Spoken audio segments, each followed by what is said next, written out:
अवसर है मेरे आंगन, विघ्न हरो सब सिद्धि विनायक।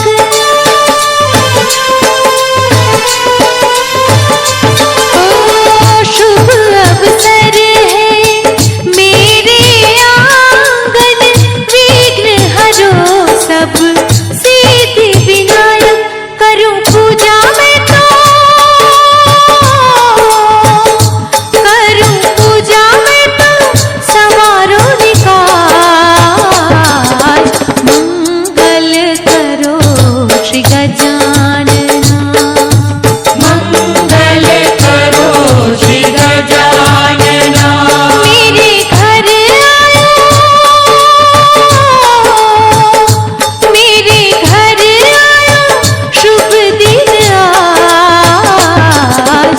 मंगल करो श्री गजानना, मंगल करो श्री गजानना।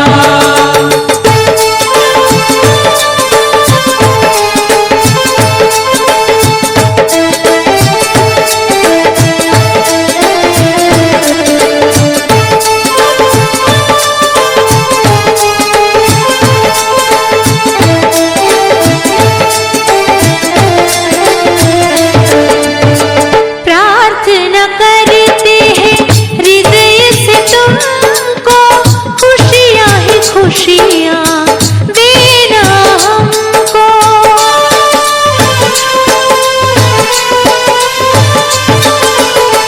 प्रार्थना करते हैं हृदय से तुमको, खुशियाँ ही खुशियाँ देना हमको। तेरे चरणों में, तेरे चरणों में लाखों प्रणाम। मंगल करो श्री गजानना, मंगल करो श्री गजानना। मेरे घर आयो, मेरे घर आयो शुभ दिन आज। मंगल करो श्री गजानना, मंगल करो श्री गजानना। मंगल करो श्री गजानना।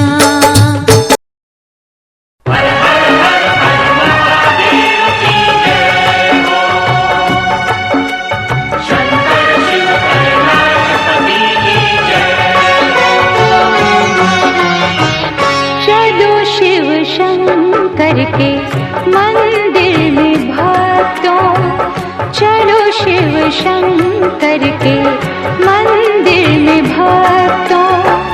शिव जी के चरणों में सर को झुकाए, करें अपने तन मन को गंगा सा पावन, करें अपने तन मन को गंगा सा पावन। जपे नाम शिव का भजन इनके गाए, चलो शिव शंकर के मंदिर में भक्तों। हर हर महादेव की जय हो, हर हर महादेव की जय हो, हर हर महादेव की जय हो, हर हर महादेव की जय हो।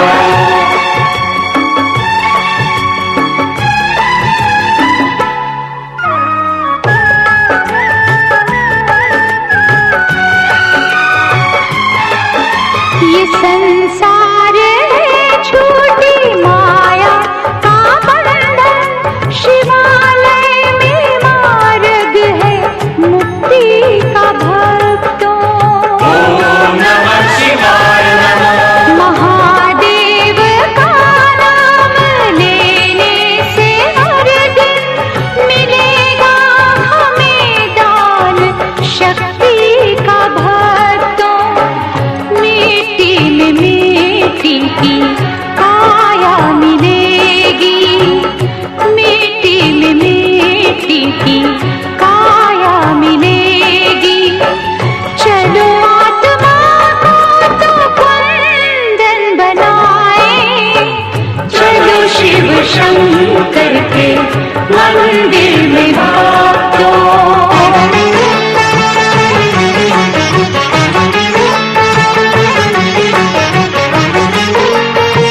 समाधि करें शिव का सुमिरन। यूं सोए हुए मार्ग अपने जगाए, चलो शिव शंकर के मंदिर में भक्तों।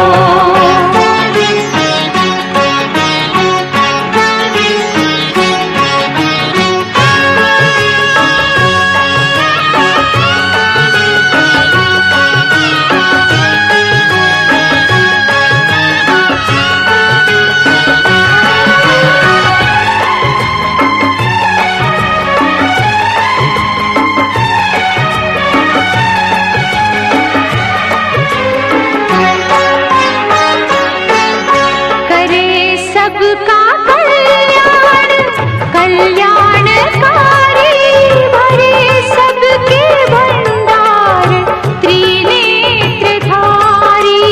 ओम नमः शिवाय नमः। कोई उसको जग में कमी ना रहेगी, बनेगा जो तन मन से शिव का पुजारी। करे नाम लेकर सफल अपना जीवन, करे नाम लेकर सफल अपना जीवन। ये अनमोल जीवन यूं ही ना गवाए, चलो शिव शंकर के मंदिर में भक्तों। शिव जी के चरणों में सर को झुकाए, करें अपने तन मन को गंगा सा पावन। जपे नाम शिव का भजन इनके गाए, चलो शिव शंकर के मंदिर में भक्तों। हर हर हर हर महादेव की जय हो। शंकर शिव कैलाशपति की जय हो। हर हर हर हर महादेव की जय हो।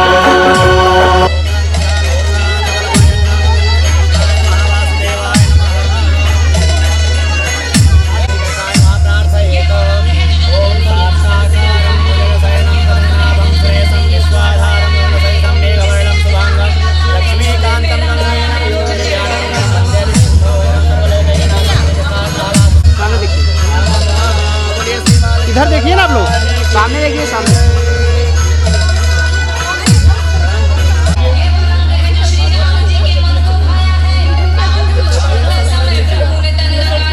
उधर आप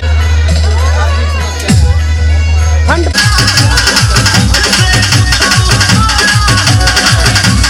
भैया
कसं आहे वाटे गुरु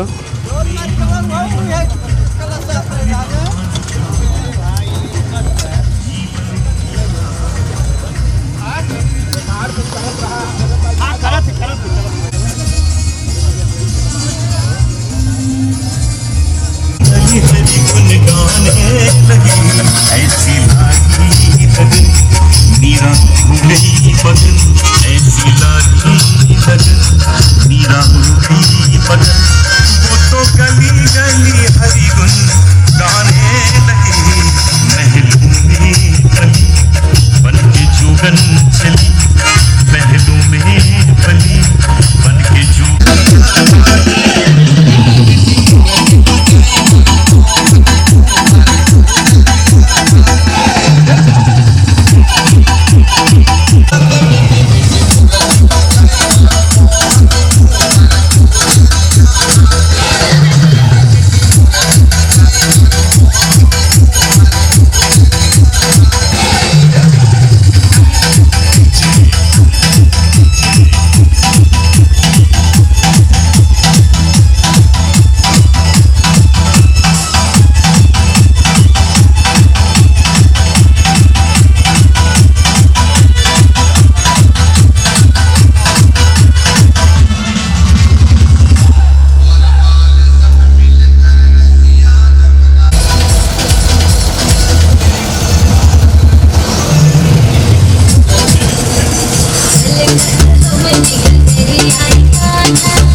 सुन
चमत्कार इनका तू नहीं जानती।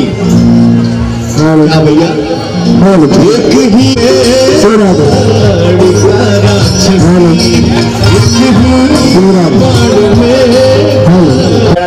सरस्वतीमभियन्ति स्रोतसः सरस्वती तु पञ्चदाशो देशे भवसरितः बालकृष्णाय नमः मृत्युञ्चामृतस्नानं समर्पयामि पञ्चां स्नानान्ते शुद्धोदकस्नानं समर्पयामि शुद्धाङ्गात्मनीयं जलं समर्पयामि वस्त्रावेक्षतानि समर्पयामि गन्धं गन्धानुलेपनं त्वं गन्धर्वा अगणस्त्वामिन्द्रस्त्वं बृहस्पतिः त्वामोषधेशो मो राजा वीरुधाः पारिश्रवः श्रीकृष्णाय नमः पुष्पं पुष्पमाल्यां समर्पयामि नमस्करोमि धूपं दीपं च प्रदर्शयेत् जीवनीतमकं सहितमं जुष्टतमं देवभूतमं श्रीकृष्णाय नमः वासुदेवाय नमः धूपं दर्शयामि धूपं प्रदर्शयामि प्रत्यक्षदीपं सन्दर्शयेत्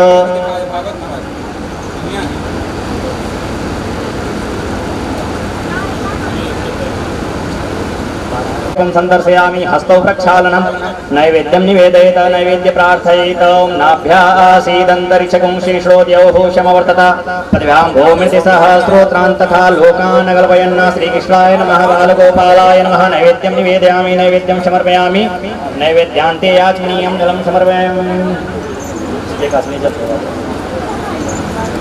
अनंत पुण्य फलदः मता शांति प्रेक्षमे न्यूनात्रिक दोष परिहारार्थे प्रदक्षिणां समर्पयामि नमस्करोमि प्रदक्षिणा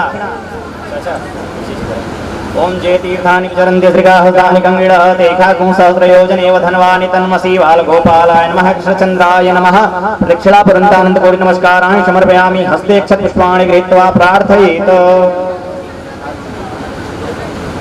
सदृशमेघवर्णं शुभांगं लक्ष्मीकान्तं कमलनयनं योगिविर्व्यानगम्यं वन्दे विष्णुं भवहरं सर्वलोकैकनाथं श्रीकृष्णाय नमः वासुदेवाय नमः पुराणपुरुषोत्तमाय नमः प्रार्थना पुरन्तानन्दकोटि नमस्कार समर्पयामि नमस्करोमि बोलिए श्रीकृष्णचन्द्र भगवान की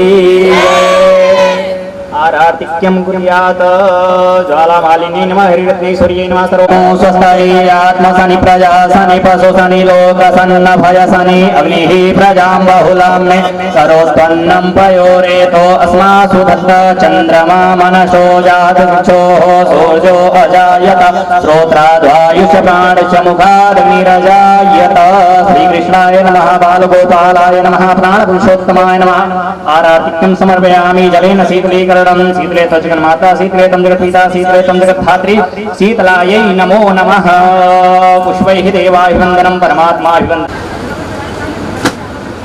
परमात्माभिवन्दनं वन्दनं प्रतिवन्दनम् आरार्तिक्य ग्रहणम् अब आरती ले लीजिए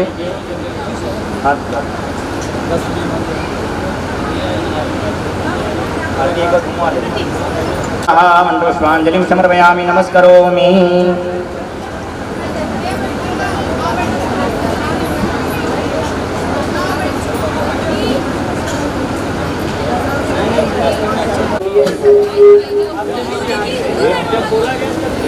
अनेन कृत अर्चनेन पूजनार्थेन कर्मणा तेन श्रीकृष्णाय प्रियंतां नमः।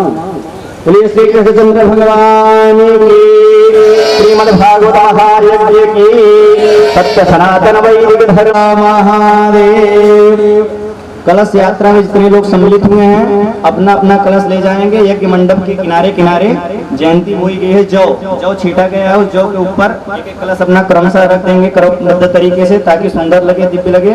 और मंडप में भगवान को प्रणाम कर करके तभी जलपान करके तब अपने अपने घर जाएंगे।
दर्शन तुझे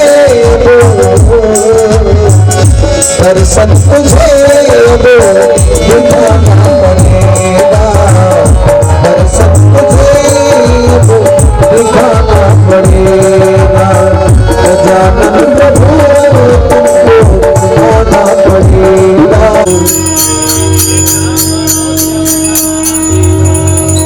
देव सुतम देव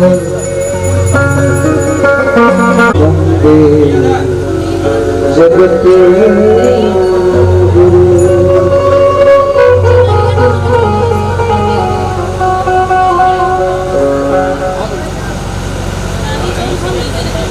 आज प्रथम दिन कृष्ण कलिंग लीला का कार्य प्रारंभ हो चुका है। निवेदन है सभी लोगों से निर्धारित के विराम में और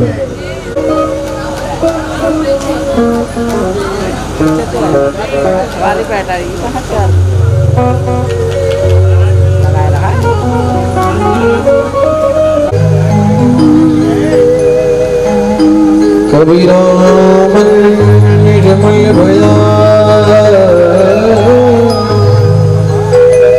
जैसे गंगानीर हरि पहुँचे पहुँचे फिरे कहत कबीर। हरि ओम।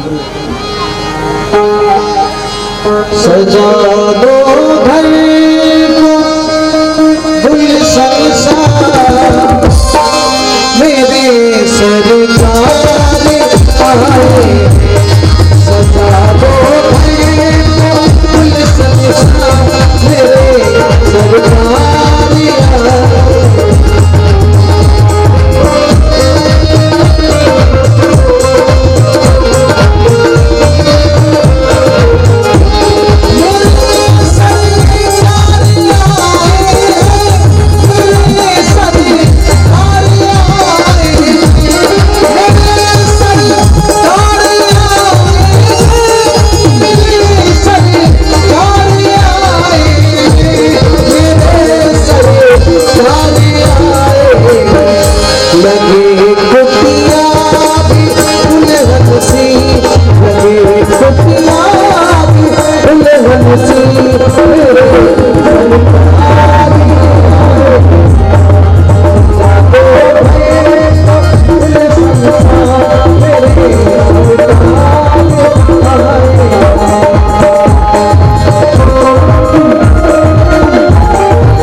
पुंडरीकाक्षं सावाह्याभ्यन्तरः द्वितीयं पुंडरीकाक्षः पुनातो पुंडरीकाक्षः पुनातो पुनात पुंडरीकाक्षः इत्यात्मानं पूजा सामग्रीं जलं सम्प्रोक्ष दक्षिणहस्ते जलमादाय ओम पृथ्वी मंत्रस्य मेरुपृष्ठऋषि सप्तमं छन्दः कुर्मो देवता आशन् पवित्रकरणे विनियोगः पृथिवीदया लोकादेवी त्वं विष्णायता तञ्चधार्यं मां देवैत्रं कुरुचाशनं पवित्रे धारणं पवित्रे स्थो वैष्णव्यो शवितुर्वः वृषभोद्गुणाम्य छिद्रेण पवित्रेण सूर्यस्य रश्मिभिः तस्य ते पवित्रपते पवित्रपूतः कामः पुने तक्षकेयं शिखास्पर्शनं शिखावन्दनं चतुर्वेदी बाहुव्यां पुष्णो हस्ताभ्यां मामलितं चावदस्नानम् ॐ माम् इदं विश्वविचक्रमे त्रेधानि ददे पदं शमोढमस्य पाग्मोष्ठुरे स्वाहा श्रीकृष्णचन्द्राय नमः प्राणवल्लभाय नमः सर्वोपचारार्थे मानगन्धक्षपुष्पाणि समर्पयामि नमस्कार।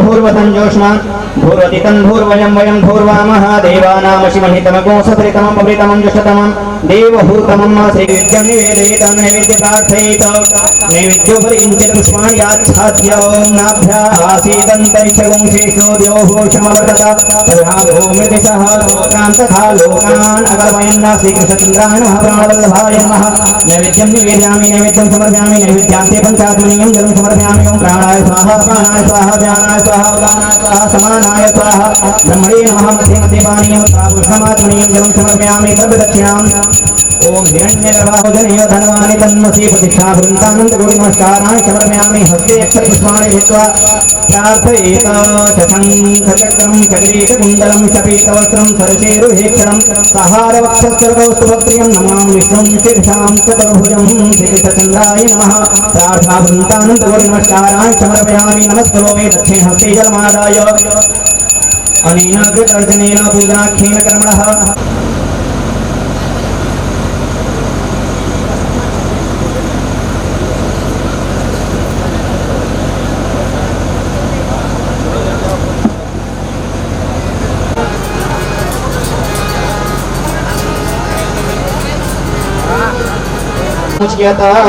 प्राणपुरुषोत्तमाय नमः गन्धानुलेपनं समर्पयामि अक्षतां समर्पयामि इमान् गन्धक्षपुष्पाणि समर्पयामि नमस्करोमि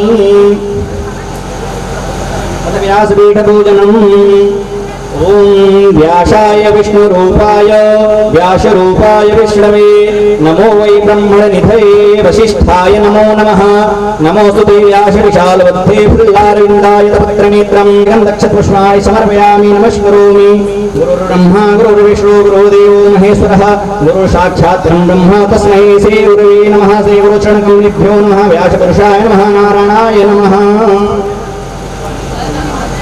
ओम जाः भौखवीः फलनिर्जा फलावसाजा समस्परीः गणपति वसतास्तानो चलोको हतः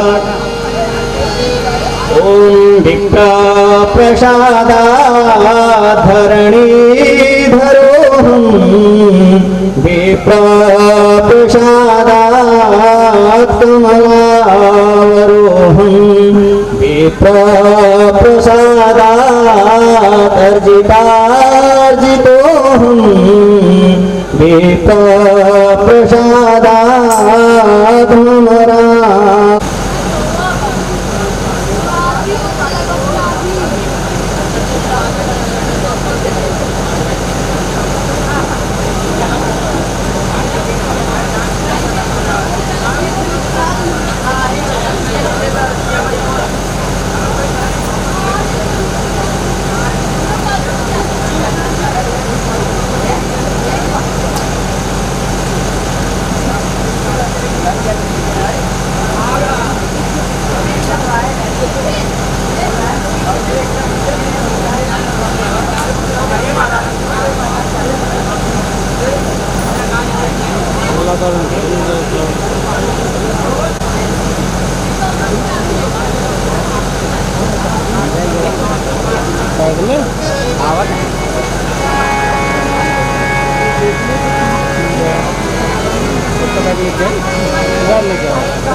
हरि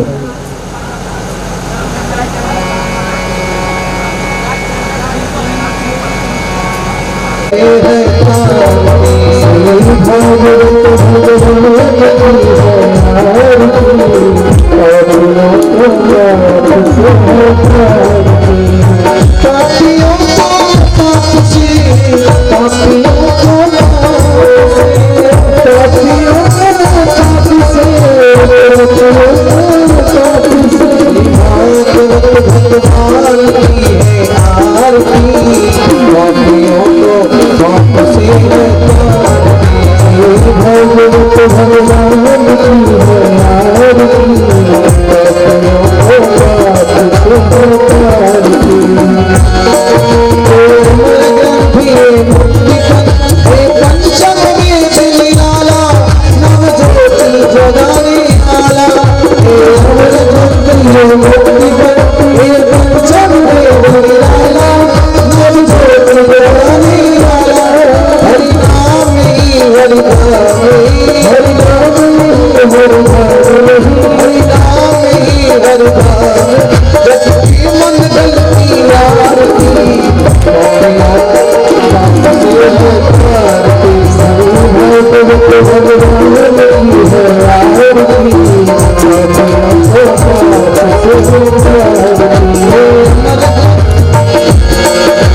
नमस्करोमि दक्षिणहस्ते जलमादाय अनेन कृतार्चनेन पूजनाख्येन कर्मणः तेन स्त्रीः कृष्णचन्द्राय प्रियन्तां नमः। बोलिए श्री कृष्णचंद्र भगवान की जय।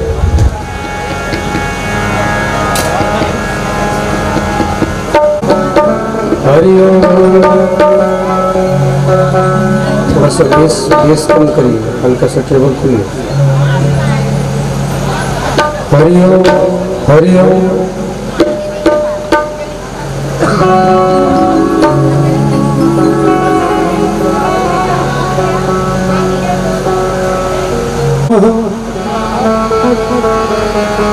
ओम स्वस्तिक श्री गुरुषो नमः।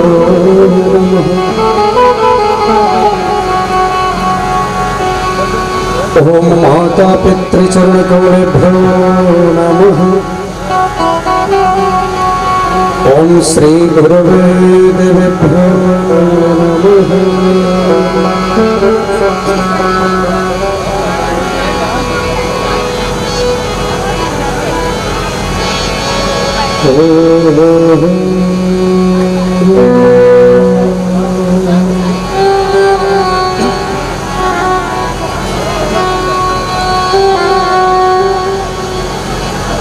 ध्येयं सदा परिभवनमभीष्टदोहम्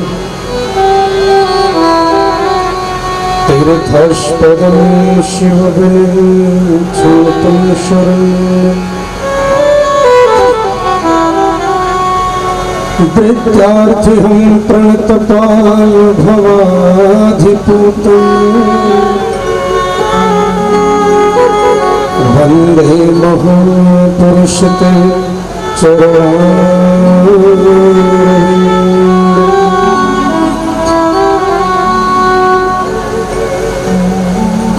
वंशी विभूषितकरालवलीरनाभा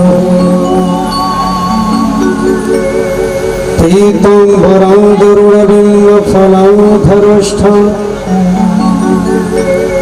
तरुणेन्दु सुंदर मुखादरविन्दनेत्रा कृष्णात् परं किमपि तत्त्वं न जाने। नारायणं नमस्कृत्य नरं चैव नरोत्तमम् देवीं सरस्वतीं व्यासं ततो जयमुदीर।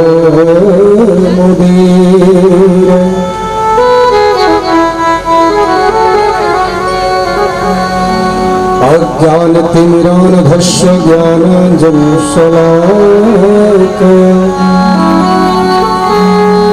चक्षुरुन्मीलितं येन तस्मै श्रीगुरवे नमः।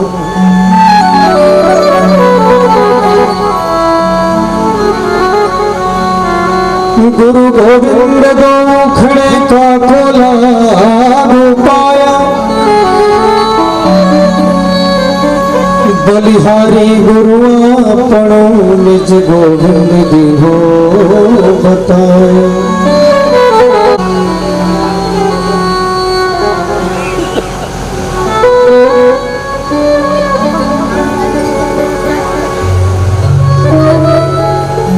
परम मंगल में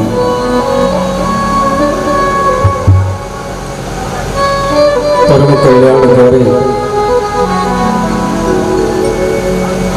मनुष्य मात्र को मृत्यु के भय से मुक्त करने वाला भगवान गोविंद के शुद्ध विग्रह स्वरूप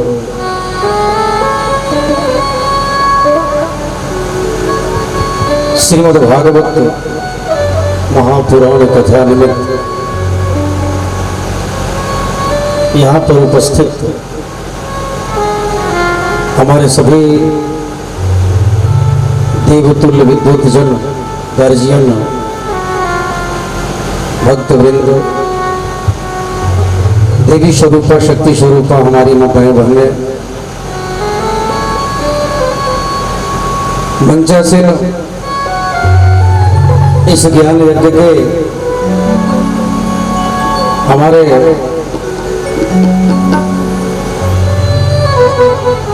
परम आदरणीय उद्भट विद्वान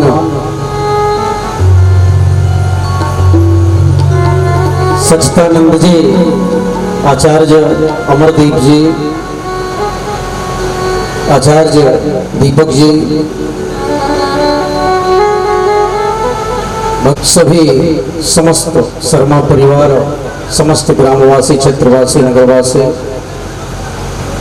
सभी के चरणों में बालक गौरीश का बार बार चरण वंदन प्रणाम सबका अभिनंदन। और यहाँ पर उपस्थित हमारे परम प्रिय साउंड वाले भाई, आपको भी बहुत बहुत आशीर्वाद, साधुवाद हमारे ठाकुर जी की तरफ से। बड़ा ही पावन क्षेत्र है, इस क्षेत्र में कई बार आने का अवसर प्राप्त हुआ है, क्योंकि जौनपुर जिला में हमको लगता है कि हमारी लगभग जौनपुर जिला में 70-80 कथाएं हो चुकी हैं। 2008 से मैं आता रहा हूँ और 2017 में मैं आया था, विद्याशंकर है ना जो वहाँ पर 2017 में आए थे।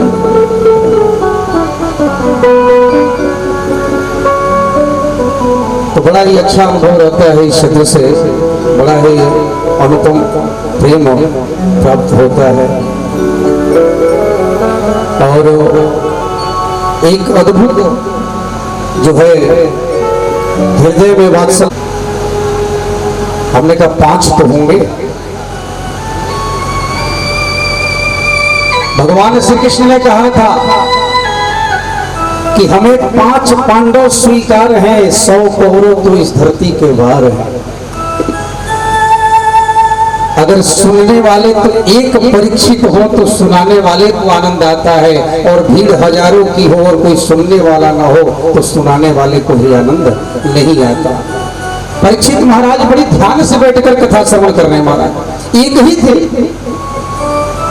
लेकिन सुखदेव जी को बड़ा आनंद आ रहा है, उनकी कथा हम लोग श्रवण करेंगे। तो आप सब परीक्षित हैं, मैं सुखदेव की श्रेणी में नहीं हूँ, सुखदेव भगवान के चरणों की धूल के बराबर भी नहीं हूँ, महाराज ठाकुर जी का एक अनन्य सेवक हूँ और उनका एक संदेश वाहक जो आपके बीच में भगवान का संदेश लेकर के हम लोग आते हैं। तो 7 दिन की कथा में बहुत आनंद आएगा और निश्चित तौर पर जीवन का ये अप्रतिम क्षण है। अभी अच्छा एक बात मैं हर जगह कहता हूं कि ठाकुर जी जिनको चाहते हैं वही कथा श्रवण कर पाता है, सबके बस के नहीं है। अब इस गांव में बहुत सारी संख्या होगी, लेकिन लोग सोच रहे हैं कि चलो कल जाएंगे, वाला नहीं है। भगवान की कथा भगवान किसी एक के नहीं होते। हो सकता है शर्मा जी माध्यम बन गए कि उनके माध्यम से 10 आदमी कथा श्रवण कर ले, लेकिन ये कोई जरूरी नहीं कि कथा को किसी ने खरीद लिया हो, कथा को कोई स्वामित्व बन गया हो। नहीं महाराज, कथा सबकी है, ठाकुर जी सबके हैं। अगर शर्मा जी को थोड़ी सी ये होती कि नहीं हम करा रहे हैं तो घर में सुनते, यहाँ क्या व्यवस्था करने की आवश्यकता नहीं। महाराज लाभ सबको मिले, ये हृदय में सबकी इच्छा है। तो बड़ी आनंद, तो मैं यही कहता हूँ कि ठाकुर जी की इच्छा हो तो कथा श्रवण करने को मिले। यहाँ पर भदोही जिले में कटरा जो है, जो सीतामढ़ी है, तो वहां पर मैं 3-4 साल कंटिन्यू गया। इस साल भी मैं गया हुआ था जनवरी में। तो एक भाई थे, रहते हैं वो राजस्थान में, उदयपुर में। तो उसी गांव के हैं। उन्होंने कहा कि महाराज प्रत्येक वर्ष सोचता हूं कि कथा श्रवण करूंगा, लेकिन टाइम नहीं मिलता, छुट्टी नहीं मिलती। कभी पत्नी बीमार, कभी बच्चे बीमार, कुछ न कुछ बीमारियां आ जाती हैं, कुछ न कुछ संशय आ जाते हैं, परेशानियां घिर जाती हैं। मैं नहीं आ पाता हूं सोच करके, लेकिन इस बार मैं आऊंगा। मैंने कहा ठीक है, आ जाना। तो छुट्टी लेकर के कथा के 10 दिन पहले वो अपने गांव में आ गए। हमको उन्होंने कॉल किया, महाराज इस बार 10 दिन पहले आ गया हूं, कथा छोड़ने वाला नहीं हूं। हमने कहा ठाकुर जी की इच्छा। हम वहां गए, कथा प्रारंभ हुई, 2-3 दिन कथा हो गई, लेकिन वो दिखे नहीं। हमने खबर भिजवाया कि वो आए नहीं। क्या बात है? बोले 10 दिन पहले आए हैं। किसी ने जाकर सूचना दिया, वो आए, दूर से ही प्रणाम किया और आ करके रोने लगे। बोले ठाकुर जी चाहते ही नहीं महाराज मैं कथा श्रवण करूं। कथा सुनने के लिए छुट्टी लेकर आया था, और यहाँ आया तो कथा के ठीक 2 दिन पहले मेरी चाची जी चल बसी। ठाकुर जी की इच्छा नहीं बन रही हमारा। ये हमें सोचना होगा, ये हमारे ऐसे कर्म नहीं है, ये तो पुण्य कर्म हो, संचित कर्म हो। मुझे कभी कभी जलन होती है साउंड वालों से, टेंट वालों से, जो कथा में जाते हैं और न चाहते हुए भी इनको कथा सुनने को मिल जाती है। हमारा न चाहते हुए भी बैठना तो ही है, चाहेंगे कहाँ साउंड छोड़कर चलो भगवान की कथा भी सुन लिए। हम लोग तो सोचते हैं कि कोई सुनाने वाला भी मिले, हम भी सुनने की इच्छा होती है, जो कथा सुनने में आनंद है हमारा। तो ठाकुर जी की इच्छा हो तो कथा श्रवण करने का अवसर मिले, तो बड़े सौभाग्य की बात है। आइए हम सभी श्रीमद् भागवत का स्वरूप क्या है, भागवत किसे कहते हैं, इसे 7 दिनों में ही सुनने का लगाई रे श्री राधे तेरे नाम की मैंने रटना लगाई। श्री राधे तेरे नाम मैंने रटना लगाई। श्री राधे तेरे नाम की मैंने रटना लगाई। श्री राधे तेरे नाम की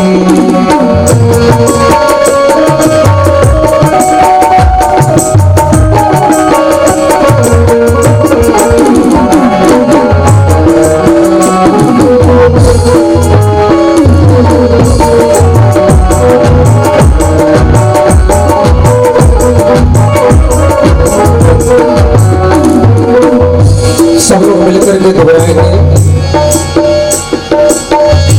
मेरी पलकों में और क्या कहना है।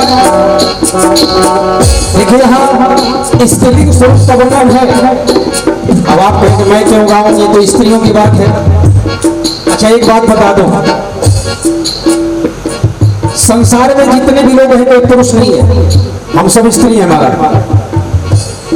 क्योंकि हमारे अंदर आत्मा है, और आत्मा क्या है, स्त्रीलिंग है।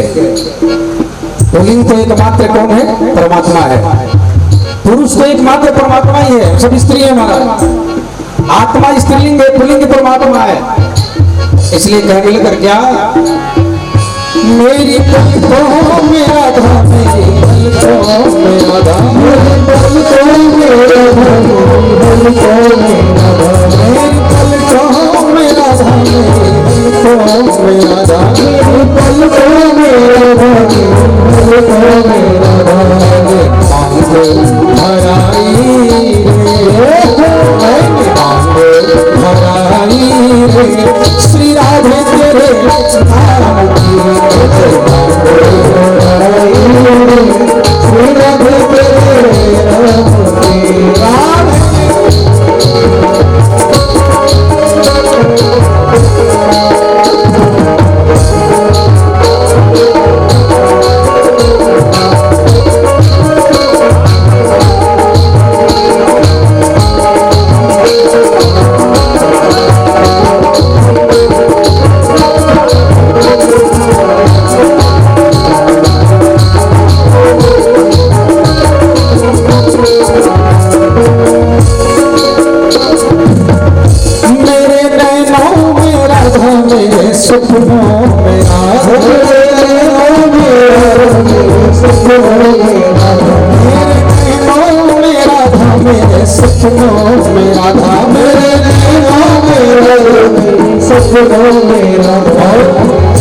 मैंने मेहंदी रचाई रे, मैंने मेहंदी रचाई रे, श्री राधे तेरे नाम की मैंने रचाई रे, श्री राधे तेरे नाम की श्री राधे तेरे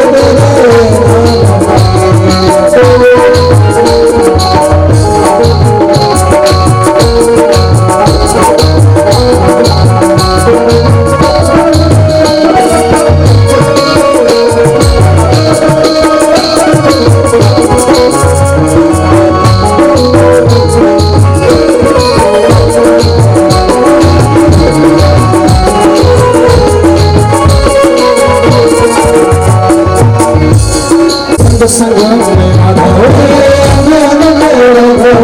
संग संग में राधा, मेरे अंग अंग में राधा, मेरे संग संग में राधा, मेरे अंग अंग में राधा, संग संग में राधा, राधा बंसी बजाई रे, राधा बंसी बजाई रे, श्री राधे के नाम की राधा बंसी बजाई रे, श्री राधे तेरे नाम की रचना लगाई रे, श्री राधे तेरे नाम की रचना लगाई रे, श्री राधे तेरे नाम की रचना लगाई रे, श्री राधे तेरे नाम की रचना लगाई रे, श्री राधे तेरे नाम की रचना लगाई रे, श्री राधे तेरे नाम की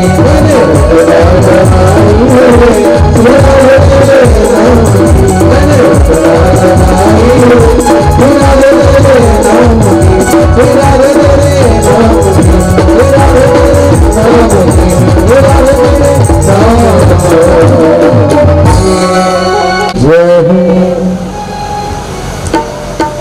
कथा से पहले आइए मंगलाचरण कर लें।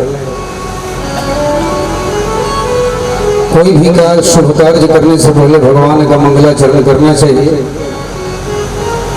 क्योंकि मंगलाचरण इसलिए की जाती है ताकि हमारा जो कार्य है वो मंगलमय विधि से संपन्न हो। तो आइए मंगलाचरण करें। सच्चिदानंद रूपाय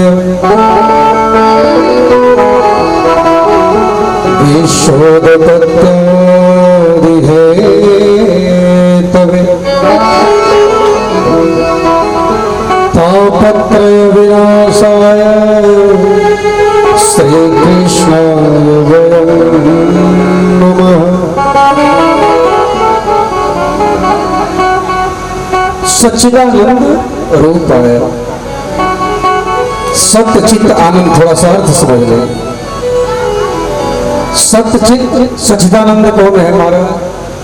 बोले जिसकी सत्ता तीनों काल में हो, एकमात्र वही सत्य है। संसार में हमारी आंखों से जो भी वस्तुएं दिखती हैं, चाहे वह कोई भी जीव जंतु हो, प्राणी हो, मनुष्य हो, घर हो, मकान हो, ये सब जो है आज है कल नहीं है, ये सब असत्य है।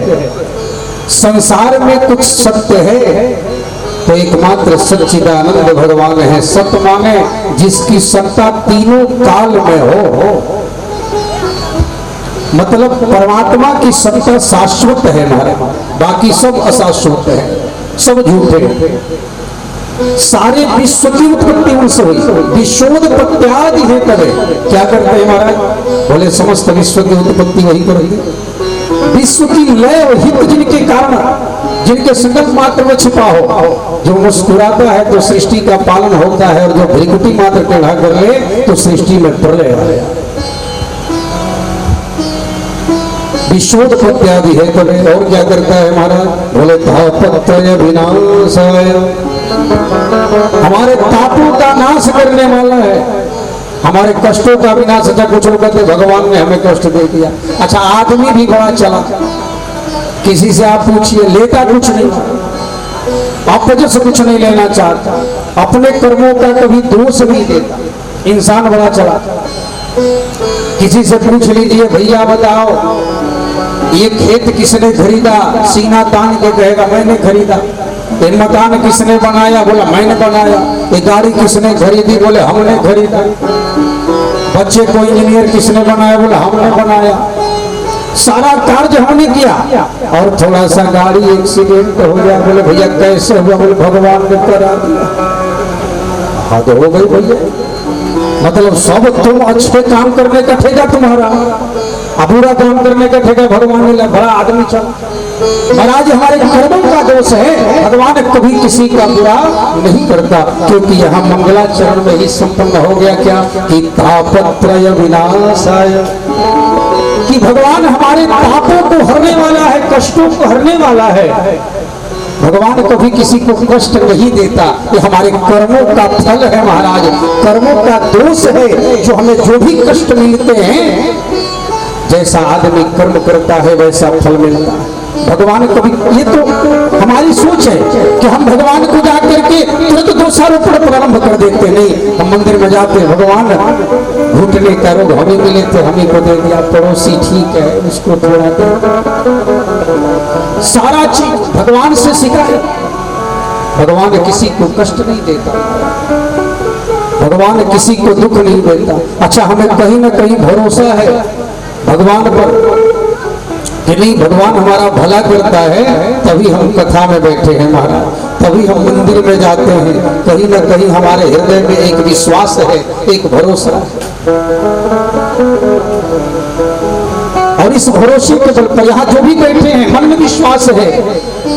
कृपा की न होती जो आदत तुम्हारी, कृपा की न होती जो आदत तुम्हारी, कृपा की न होती जो आदत तुम्हारी, कृपा की न होती आदत तुम्हारी।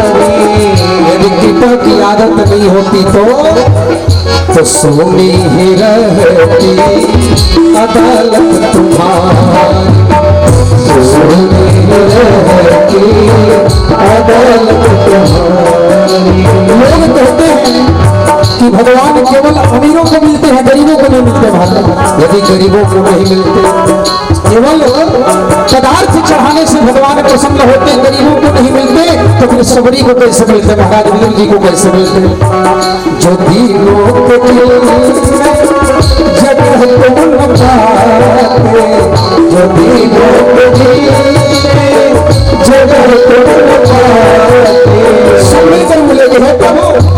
दीनों के दिल जगह को न पाते, दीनों के दिल जगह को न पाते, जो किस दिल में होती हिफाजत तुम्हारी, तो किस दिल में होती हिफाजत तुम्हारी, बाकी न होती हिफाजत तुम्हारी, बाकी न होती तुम्हारी, तो किस दिल में होती हिफाजत तुम्हारी, तो किस दिल में होती हिफाजत तुम्हारी, ये सोनी ही रहती अदालत तुम्हारी, ये सोनी ही रहती अदालत तुम्हारी।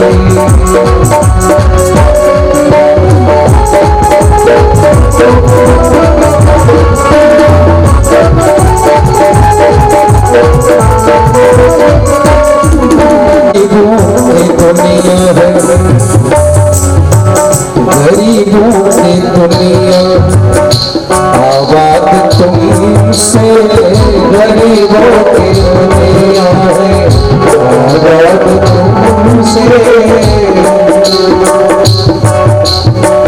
गरीबों की दुनिया आबाद तुमसे, गरीबों की दुनिया आबाद तुमसे, गरीबों से है बादशाहत तुम्हारी, गरीबों से है बादशाहत तुम्हारी, बाकी न होती हिफाजत तुम्हारी, बाकी न होती हिफाजत तुम्हारी, ये सोनी ही है अदालत तुम्हारी, तो सोनी ही रहती अदालत तुम्हारी, तो सोनी ही रहती अदालत तुम्हारी, सोनी ही रहती अदालत तुम्हारी, सोनी ही रहती अदालत तुम्हारी। भगवान की कृपा सदैव हम सबके ऊपर होती है, हमारी चाहिए। सब जमा करो, कौन दे पाएगा भला बताइए। लेकिन जो फ्री में मिलता है उसका महत्व नहीं रहता। सब कुछ किया, अब आप कहेंगे इसमें सूर्य भगवान दे रहे हैं तो इसमें भगवान की क्या बात है हमारा। भगवान कहते हैं कि सूर्य चंद्रमा ग्रह नक्षत्र जितने भी हैं ये सब मेरे कर्मचारी हैं महाराज, ध्यान से समझिएगा। कि मद भया तो आती वातो यम सूर्य शतपति मद भया, वर्षतेन्द्रो दहत अग्नि मृत्युश्च मद भया, मद भया भवाती वातो यम। भगवान कहते हैं कि सूर्य चंद्रमा ग्रह नक्षत्र जितने भी सब मेरे कर्मचारी हैं, मेरी आज्ञा से काम करते हैं। अब भगवान की आज्ञा नहीं होती तो आप कल्पना करिए, अगर सूर्य भगवान के ऊपर कोई अधिकारी न बैठा होता तो क्या होता। हर किसी के ऊपर एक अधिकारी बैठा है। मान लीजिए कि विद्यालय में कोई शिक्षक महोदय है, तो यदि शिक्षक के ऊपर कोई अधिकारी न हो तो शिक्षक महोदय मनमानी करेंगे। क्या करेंगे, आना है क्लास में 10 बजे, आएंगे 2 बजे, जाना है 5 बजे, चले जाएंगे 4 बजे, अपनी मनमानी करेंगे। लेकिन सरकार ने उनके ऊपर एक प्रिंसिपल बैठा दिया, प्रधानाध्यापक, कि भाई ये मनमानी न करे। अच्छा, प्रधानाध्यापक अपनी मनमानी न करे उसके लिए किसको बैठाया, बोले महाराज प्रखंड में, अंचल में बैठा दिया प्रखंड शिक्षा पदाधिकारी को। अब प्रखंड शिक्षा पदाधिकारी अपनी मनमानी न करें, उनके ऊपर बैठा दिया जिला शिक्षा पदाधिकारी को। अब जिला शिक्षा पदाधिकारी अपनी मनमानी न करे उसके लिए बैठा दिया कलेक्टर को, डीएम को। परेशानी हो जाएगी।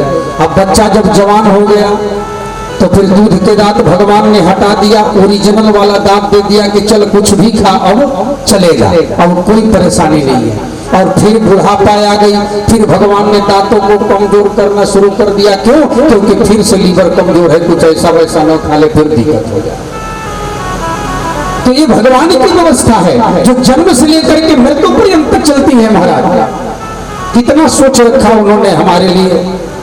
तो इस प्रकार भगवान को नमन करते हुए मंगलाचारण करके आइए अब हम सब भागवत के महात्मा की चर्चा करेंगे। बोले वृंदावन बिहारी लाल की जय।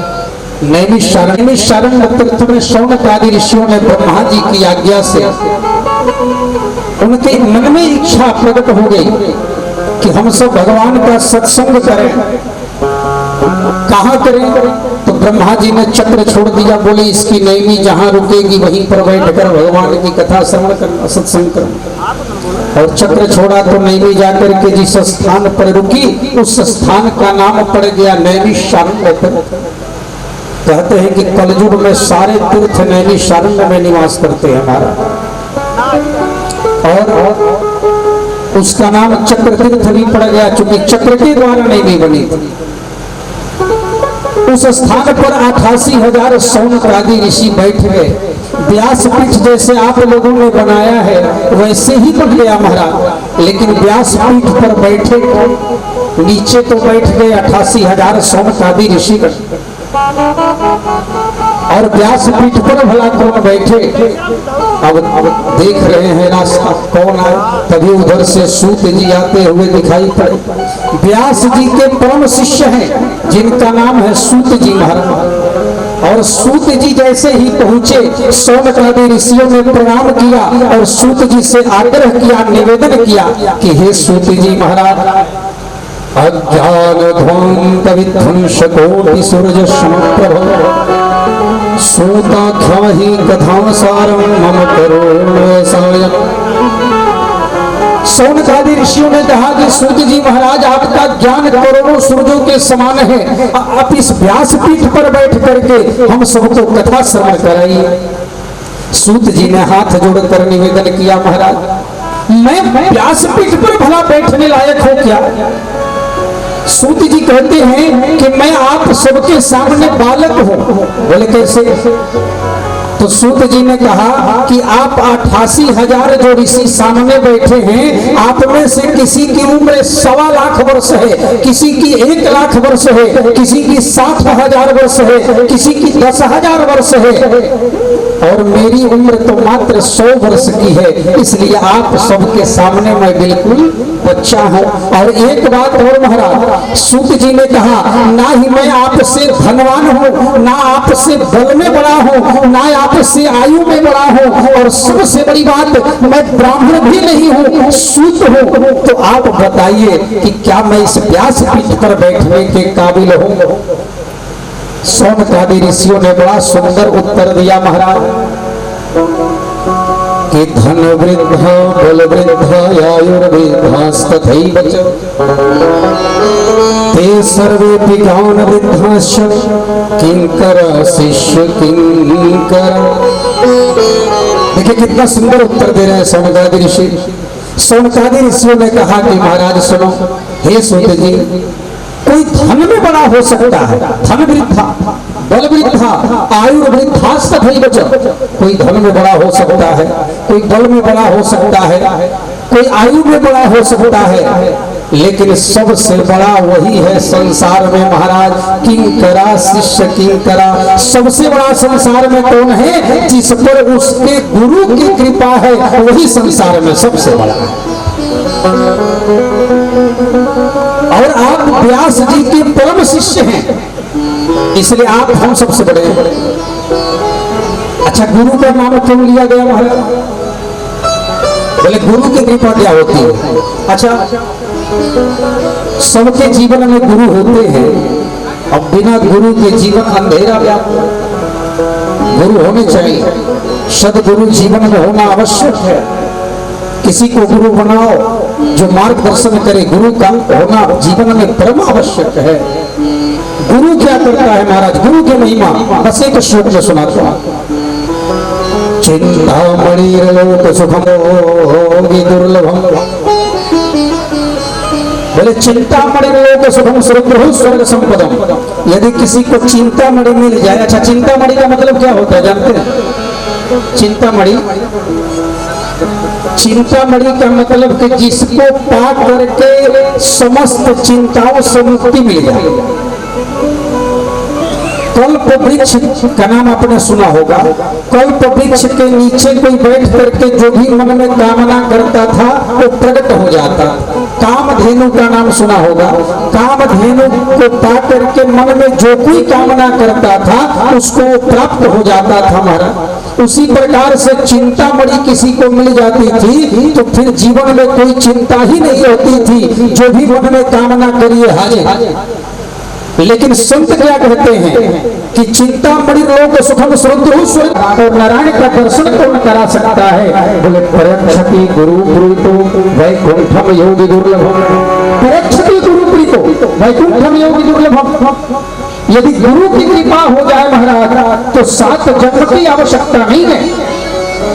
गुरु की कृपा हो जाए तो घंटे की आवश्यकता नहीं है, 7 सेकंड की आवश्यकता नहीं है, बल्कि 1 सेकंड का जो हजरहवा हिस्सा होता है उतने में ही गुरु नारायण का दर्शन करा सकता है। ये गुरु के सामर्थ्य की बात है। किसी ने कहा प्रेक्षती गुरु प्रीतो वै श्रीमद् भागवतम शास्त्र कलौ कीरेण भाषितम्। भागवत क्या है? अब ध्यान से सुनिएगा। बोले भागवत क्या है महाराज? काला व्याल मुख व्यासत्रा। अच्छा, संसार में यदि सबसे बड़ा भय है तो मृत्यु का भय है। मरना कोई नहीं चाहता है। कुछ भी हो जाए, चाहे खटिया पकड़ ले, बेड पर पड़ जाए, उम्र 120 साल हो गए, कोई दादाजी मरोगे नहीं, अभी नहीं, अभी पोता की शादी देख के मरना कोई नहीं चाहता। अच्छा, भले ही ऊपर के मन से आदमी को देखो यमराज उठा के ले चलो और सही में यमराज आए तो हवा निकल जाए। एक बेचारी बुढ़िया दादी थी, अब घर में लड़ाई झगड़ा होता तो रोज कहते ए यमराज तुम आते भी नहीं, आके ले चलते हमको। अब एक दिन बेचारी गौशाला में गोबर उठा रही थी और अपने पोते से कहा कि थोड़ा सा सर पर उठा दे। झिड़क के भाग हमने उठाए। कहेंगे हे यमराज कोई हमारी बात नहीं सुनता। कहाँ हो यमराज, तुम हमको उठा के नहीं ले जा, कहाँ हो? अब बगल से यमराज गुजर रहे थे और तुरंत गदा लिए आ गए। बोले क्या बात है, बोलो क्यों बुला रही थी? माता जी ने कहा आप कौन है? बोले हम यमराज हैं, अभी तो बुला रही थी। माता जी ने कहा कि हमें क्या पता किया ही जाओगे। अब यमराज ने कहा कि जल्दी बताओ काहे बुलाई हो, नहीं तो हम दंड भी देते हैं, कोई फालतू का हमको बुलाता है, जल्दी बताओ, बिना काम के बुलाई हो तो दंड मिलेगा। अब बेचारी करेगा नहीं कुछ काम नहीं था, ये गोबर उठाना था, थोड़ा उठा दो, इसीलिए बोला। तो भले आदमी ऊपर के मन से कह दे कि भगवान उठा के नहीं ले जाते, लेकिन मरना कोई नहीं चाहता। काल व्याल खुदा सत्रा। संसार में सबसे बड़ा यदि भय है तो मृत्यु का है हमारा, मरना कोई नहीं चाहता। अच्छा, जीवन का स्वरूप कैसा होना चाहिए रामायण से सीखना चाहिए। जीवन कैसे जिए ये रामायण से सीखिए, और जीवन में मरना कैसे चाहिए भागवत से सीखना चाहिए। अच्छा, जीने से ज्यादा मरने की कला आनी चाहिए हमारा। मृत्यु महोत्सव बन जाए, मृत्यु हो तो कोई रोए नहीं, मृत्यु हो तो हर कोई तारीफ करे, मृत्यु महोत्सव बन जाए, भय मन से समाप्त हो जाए। तो जीने की कला रामायण से और मृत्यु की कला भागवत से महाराज। तो काल व्याल मुख ग्रासक। जिस प्रकार से सर्प के मुख में मेढक बैठा हुआ हर पल यही सोचता है कि कोई कीड़ा आ जाता तो मैं खा लेता, लेकिन वो मेढक भूल जाता है कि हम भी सर्प के मुख में बैठे हैं, कहीं सांप अपना मुंह बंद कर लेगा तो हमारा भी राम नाम। उसी प्रकार से आदमी भी काल रूपी सर्प के मुख में बैठा है महाराज। आदमी भी काल के मुख में बैठा हुआ है, लेकिन हर समय विषयों के भोग के चिंतन करता रहता है महाराज। लेकिन ये भूल जाता है कि हम काल के मुख में बैठे हैं, और कहीं काल ने अपना मुख बंद कर लिया तो हमारा भी राम नाम सत्य हो जाए। जीने के लिए कोई नहीं आया महाराज, हर किसी को एक दिन यहाँ से जाना है, लेकिन हर आदमी अपने मृत्यु को भूल जाता है। तो जिस प्रकार परीक्षित का मृत्यु से भय समाप्त हो गया, जिसकी कथा हम आगे सुनेंगे, सुखदेव महामुनि ने सुखताल में, मुजफ्फरनगर से 26 किलोमीटर की दूरी पर है सुखताल, आज भी वहां आप जाएंगे तो परीक्षित को श्राप मिला है कि 7वें दिन उसको तक्षक नाग डस लेगा। इसलिए महाराज हम यहाँ अमृत का कलश लेकर के आए हैं कि अमृत आप परीक्षित को पिला दीजिए और मृत्यु टल जाएगा। सुखदेव जी मन में सोचने लगे कि ये देवता लोग फ्री का तो कुछ देते नहीं है, मन में जरूर कुछ इनके है। सुखदेव जी ने सोचा चलो परीक्षा ले आया। सुखदेव जी ने कहा ठीक है, लाए हो तो पिला दो, जा बैठे हैं वहीं पर। देवताओं ने कहा नहीं महाराज वो तो हम पिला देंगे, लेकिन उसके बदले हमें भी तो कुछ चाहिए। सुखदेव जी ने कहा पता था, पहले से मालूम था कि तुम यही कहोगे। अच्छा क्या चाहिए? बोले अमृत दे रहे हैं तो अमृत ही चाहिए महाराज। बोले अच्छा कौन सा अमृत चाहिए? हमारे पास तो कोई अमृत नहीं है। देवताओं ने कहा आपके पास अमृत है, क्या है? बोले गोविंद, भगवान गोविंद की कथामृत है आपके पास। आप वो कथामृत जो परीक्षित को पिलाने जा रहे हो उसे हमें सुना दो, हमें पिला दो, और हम जो अमृत लेकर के आए हैं उसे परीक्षित को पिला दो।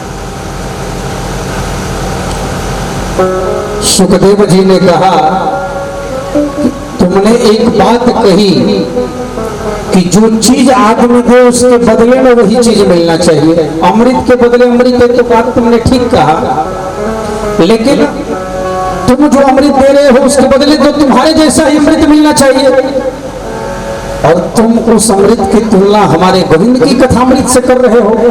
तो हमारे गोविंद की कथामृत और तुम्हारे उस क्षुधामृत में क्या अंतर है? सुनो, दोनों में अंतर है। क्या? एक को सुधा को कथा लोके को गाच को मणिर्महासु ब्रह्मरांतो विचालय तदा देवांगहास। वो सुधा को कथा लोके, अरे कहाँ तुम्हारा क्षुधामृत और कहाँ मेरे गोविंद की कथामृत? दोनों में अंतर क्या है? सुनो, जिस प्रकार से एक टूटे हुए कांच के टुकड़े में और एक चमकते हुए मणि में कोई तुलना नहीं की जा सकती, उसी प्रकार से हमारे गोविंद की कथामृत और तुम्हारे क्षुधामृत में कोई तुलना नहीं। तुम्हारा क्षुधामृत जो है वो टूटा हुआ कांच का टुकड़ा है, और हमारे गोविंद की जो कथामृत है वो चमकती हुई मणि है। तो दोनों में कोई तुलना नहीं, तो फिर बराबरी कैसे कर सकते? देवताओं को डांट कर भगा दिया।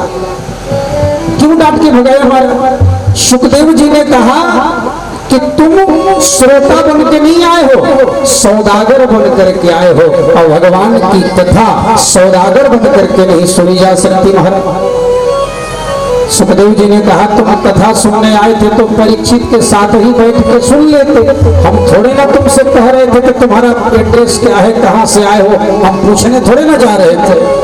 जैसे परीक्षित सुन रहे थे वैसे तुम भी सुन लेते, लेकिन तुम श्रोता बन करके नहीं सौदागर बन करके आए थे, गोविंद की कथा को खरीदने आए थे महाराज, इसलिए डांट करके भगा दिया। तो हमारे गोविंद की कथामृत का इतना महत्व है। और तो सुखदेव जी ने महाराज परीक्षित कहा बेटा अब तो बाहर आया। सुखदेव जी ने कहा बिल्कुल नहीं, मैं बाहर आऊंगा ही नहीं। क्यों? क्योंकि बाहर आऊंगा तो फिर मोह माया के बंधन में फंस जाना है, और मैं मोह माया के बंधन में फंसना नहीं चाहता, इसलिए मैं यही ठीक हूँ। सुखदेव जी कहते हैं कि मानता हूँ कि माँ का गर्भ नरक के समान है, लेकिन इस नरक में रहना मुझे अच्छा लगता है, उस नरक से ये अच्छा है, उस नरक में मैं जाना, बाहर वाले नरक में जरूरी नहीं। व्यास जी ने कहा तो यही रहोगे, बाहर नहीं आओगे? बोले आऊंगा, एक शर्त है। बोले क्या? यदि भगवान स्वयं आकर के सांत्वना हमें दे कि तुम्हें कोई मोह माया स्पर्श नहीं करेगी, तब मैं बाहर आऊंगा महाराज।